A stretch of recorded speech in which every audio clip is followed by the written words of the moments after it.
Well, it's hot as heck. How's that? In here right now. This is the container. And I do have some saw work to do, and I got a bench set up to do it. And a couple of things as an update. That thing right there, I'm telling you what, absolutely no problems whatsoever. I changed the spark plug out, and then after that, there's been absolutely not one issue with that saw. And I've got some time on it, you know. I would say right now, the only two things I have any complaints on is it bleeds out the bar oil pretty quick, you know, just sitting there. And it's heavy. But now, this saw right here, I'm going to try to get into it a little bit deeper. I've done a fair amount of research, and I've talked to some people who actually know these saws quite well. So let me see if I can summarize what I have learned. And based on that, that might help me define a direction for this saw. Now, my original intent was to take this saw stock and just run it the way it was designed to be used, and with the parts that was on it as it came out of the box. And that's not really possible, because it just simply is not going to run the way I need a saw to run. You know, yeah, you'll cut wood with it, stuff like that, but it has a few characteristics which, in my mind, keep it from being a work-ready saw out of the box. Period. End stop. And once I got through my thick head that was the reality of the situation, then I had to decide. Do I just let it go along, move it along? Or do I learn these things? And I'm still a little bit on the fence. There's a couple of little issues it has that I want to solve, you know, and then after that decide how far I want to go with the saw. Now, the first one is kind of interesting, is the chain adjust right there simply binds up too fast. It's not an effective tool right now. Part of it might be because I had a 28-inch bar on there. That's a bit longer than a lot of people run, but it just simply won't turn. And it's not this part, it's inside there. So I need to get in there and see if there's anything I can do to make that work. I notice there's a lot of plastic. I'm hoping that I'm not dealing with a situation where there's no way of making it work, because that would mean I have to run smaller bars and stuff like that. So that's the first thing, is you can't be in the woods with a saw that you can't get the bar off without having to hammer the bar off, because you can't release the tension. So the start and restart. I've been told to look at a variety of things that could cause the situation that I'm dealing with. One is they apparently have a relatively systemic issue with the carburetors.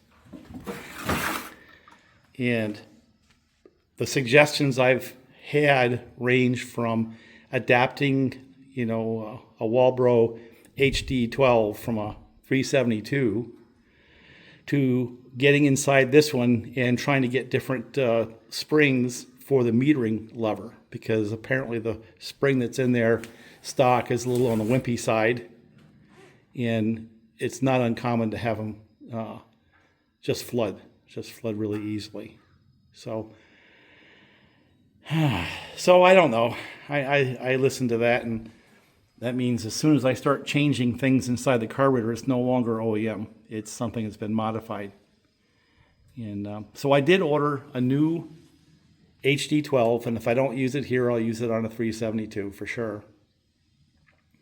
And then if I'm going to go ahead and change carburetors, so you have three different strategies here. One is try to fix the one that's there, adapt different spring rates, whatever it takes to get that one to work properly, or swap to an HD12, which I'm pretty sure I can make work. And of course, the last option in my mind is to adapt a bigger carburetor from, say, a 390 or an X-Torque with a bigger bore. And if I do that, well, then of course now I have to start doing things like opening up the muffler. But anyway, the carburetor is a systemic issue. Apparently the ignition is as well. I guess there's different ignitions, and I guess the best definition is I've got the one that's colored black and you want the one that's colored red. And I guess the best explanation I have on all this is this was a saw that was designed and released in the early 2000s, like 2002 or 3 time frame, in a pretty good form. And they quit making them in 2023 apparently. But for the last 5 or 6 years of its life, they were trying to tweak it and band-aid things to make it more compliant to whatever regulations for air emissions or whatever it was they were trying to beat regulation-wise. So in the process of doing all those little tweaks and tunes with the ignition and the carburetor, it's now something less than it was in the original design that was released in the early 2000s and sold by Dolmar. I want to see if I can not have to change the ignition. I don't want to spend $150 on an old ignition that's, suspect at best. I've seen people adapt ignitions from other brand saws. That's another whole discussion. But if I'm going to get into modifying this, well, I guess the first thing we have to concede is it's no longer going to be an OEM saw. And if I have to go to that level of research and development, I am now dealing with a saw that reminds me very much of the clone saws, where I had to get into them because they weren't quite work ready, and then design systems in order to get them to the point where they were work ready. In some cases, swap in parts from OEM or from other brands. That's a can of worms. That wasn't what I wanted to do when I got this saw. So I really have to decide if that's something I want to get into or not. It runs and cuts right now. It's just not something that I can bring in the woods. Kind of brings up another point. For all the grief that the Husqvarnas get, 572s, 562s, etc., the standard that they've set, the bar that they've set with that saw for life with the saw is very high. And you don't appreciate it until you live with it for a few years and then try to go back to, an older saw design. Now, when I have my vintage saws like that 1970s era Husqvarna 285, you kind of expect it. That's part of the game. The hunt is more fun than the kill. But when you want to get an OEM saw and just run it out of the box and be, happy with it, and you compare something like this to the way something like that runs, you're instantly disappointed. Or I'm going to guess that the steels are the same level as the Huskies, where basically you just take them out of the box and there isn't a whole lot of debug at all. You just go to work, set them up, and the right bar and chain, handle and stuff like that, and go run them. If you want to make them faster, punch a hole in the muffler. Where this here, I've got to deal with some systemic issues that are fundamental, be it ignition, carburetor, or even something like this. I have to try to solve, engineer, swap parts in to make it work, to make it even work ready. So that's a disappointment. Doesn't mean it won't be fun. And I'm on the fence right now on how far I want to go is what this is about. So, because that 572 and the ones that I build with my little tweaks, that's an easy saw to get along with. It's a real easy saw to get along with. I don't have to do much. I don't have to worry about carburetor. They have a very lively feel, and they do the job. And I can tell you right now, I just can't even think about taking that one in the woods right now. It's just not anywhere close. So before I get into too much, there's 2 pieces of the puzzle that I want to check really quickly. Now, I told you about the ignition and the carburetor issue. Well, another thing they're famous for is having the pulse line come off the cylinder, apparently. So I have to check that. And then this here is out of round, and it's still hanging. And last but not least, I'm going to get rid of the bar and chain I had on there. I'm just going to start out with something smaller with a proven chain brand, so that the expansion and contraction of the chain due to heat doesn't turn into a factor.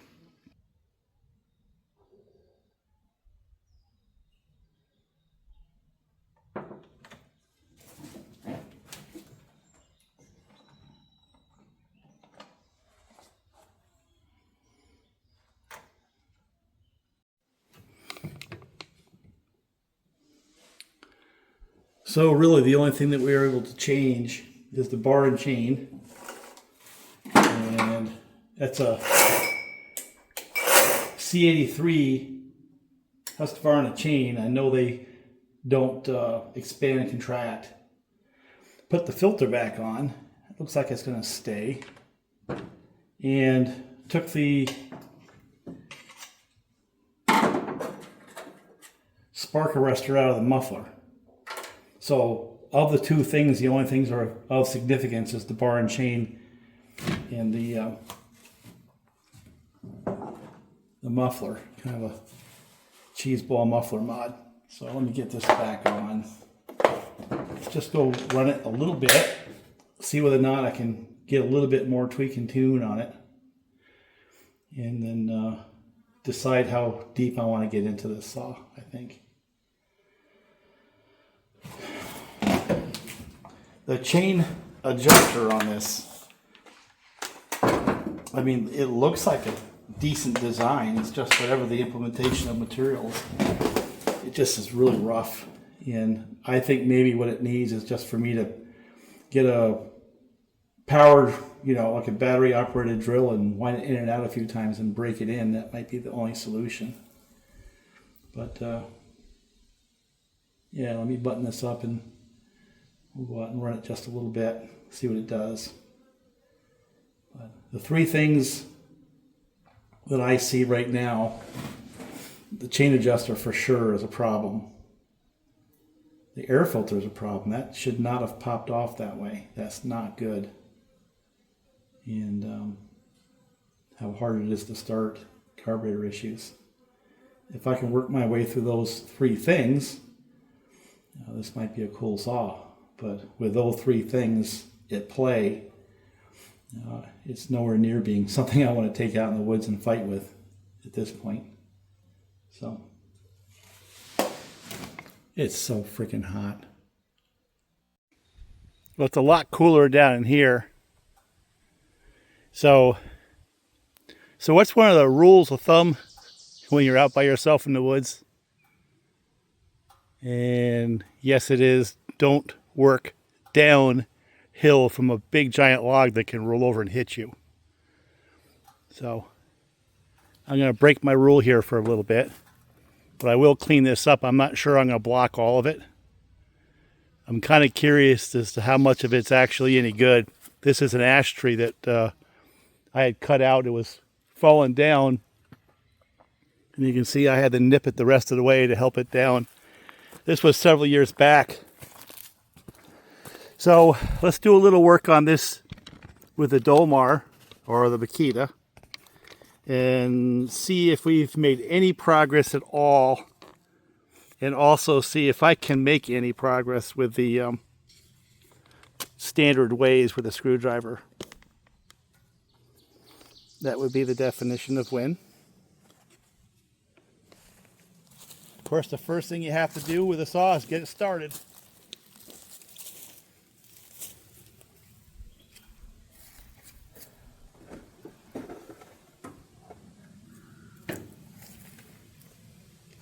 And then after we run it for a little bit, I'm kind of curious to see if that filter stays on, So just to remind you, the switch is backwards. So I got it backwards. Choke, decomp. Let's see if it'll fire.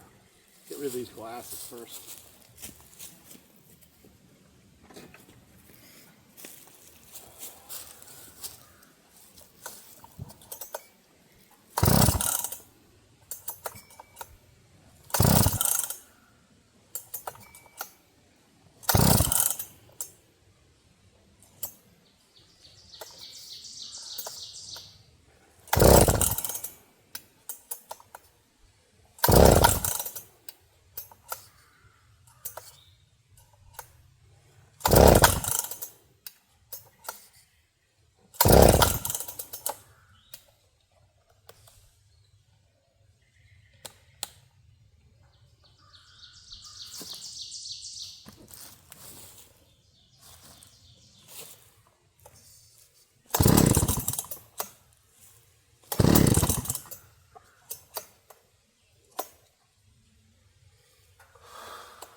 No, that's not a good start.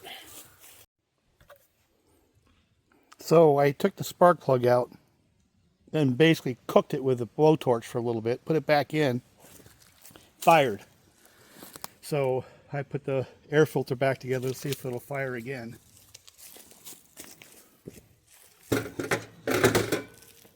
But that's not the kind of thing you want to do with a new saw. It's really beginning to get frustrating. No reason for it to be that hard to start. This will start again.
Now we're getting somewhere, baby.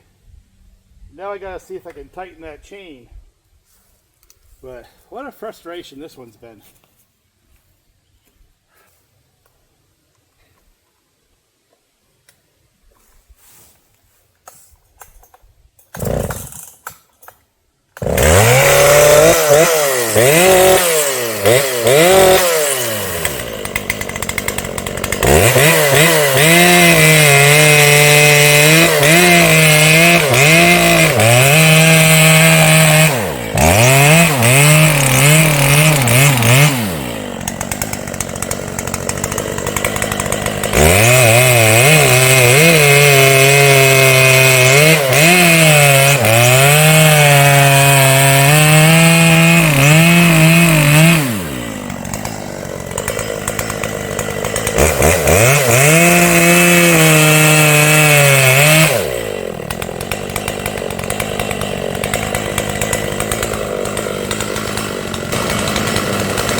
see if it starts.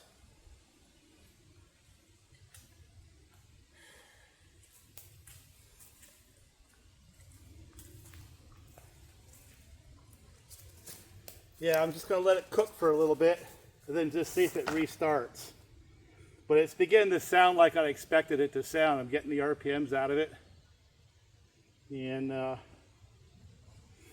check the plug and make sure I haven't gone too lean. But what I did was I just kept leaning it out until I wasn't getting more RPMs. Then I backed it off until I started losing a little bit and then cracked it a little bit the other direction.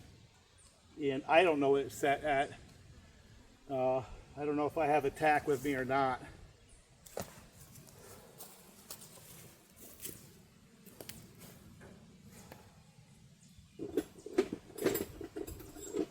Nope, I don't. So we'll just have to go by ear, but to me it sounds a lot better. So here's the test. Here's putting it on, that's off, on, high idle, decomp. Let's see if it'll go.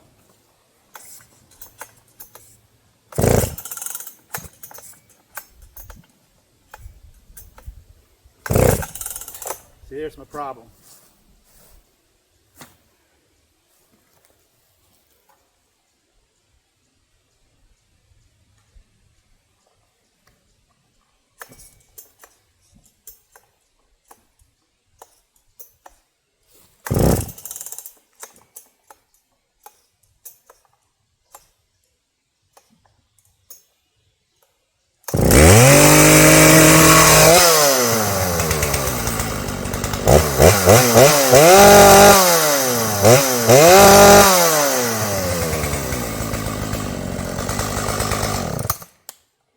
See, it should just start right up.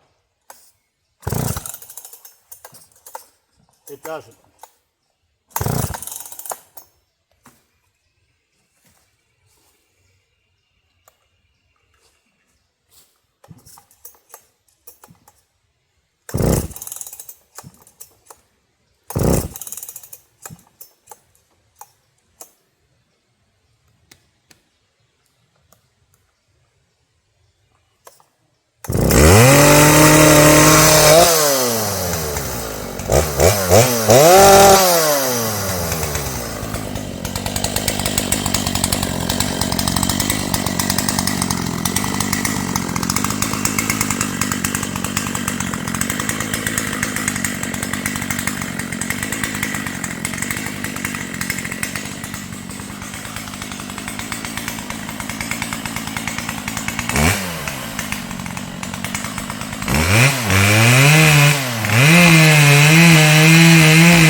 Yeah, that restart thing's a problem.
So I can't even get it to start. So there's my problem. So unless I can solve that, there really is no reason for me to take this thing out in the woods. It's just simply not a work capable saw, because if you can't get it to restart this, you just fight with it too much.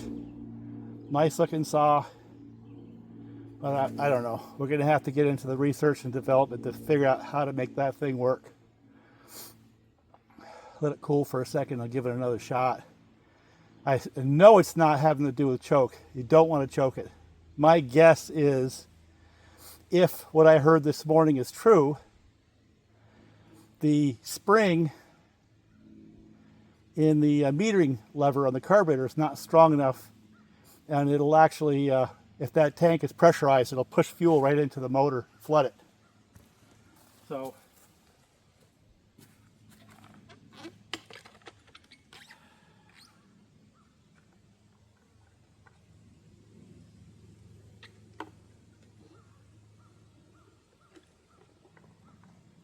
but honestly, it doesn't matter why. It doesn't matter at all. It either starts or it doesn't, you know.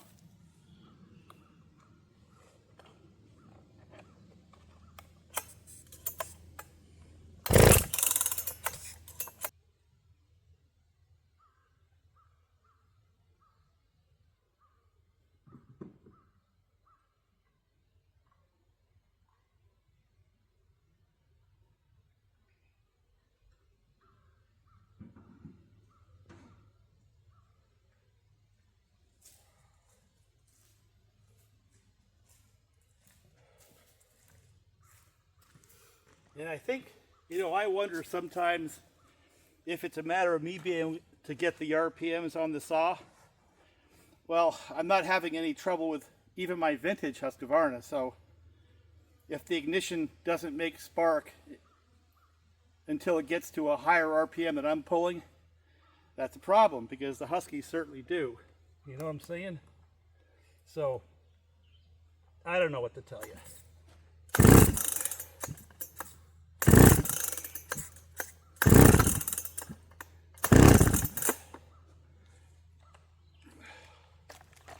There's my afternoon, another frustrating afternoon with a Makita that just simply won't start. But the one thing I have been able to solve is not stalling now like it was yesterday. So whether it's the muffler or the different bar and chain, it doesn't expand and contract the way the other one did. Not sure why, but you know, it's just not. My guess is if I pull the spark plug out and I cook it, it'll probably fire off. But just think about that for a second. How many people are going to go out into the woods with a blowtorch to cook off a spark plug so the damn saw will restart?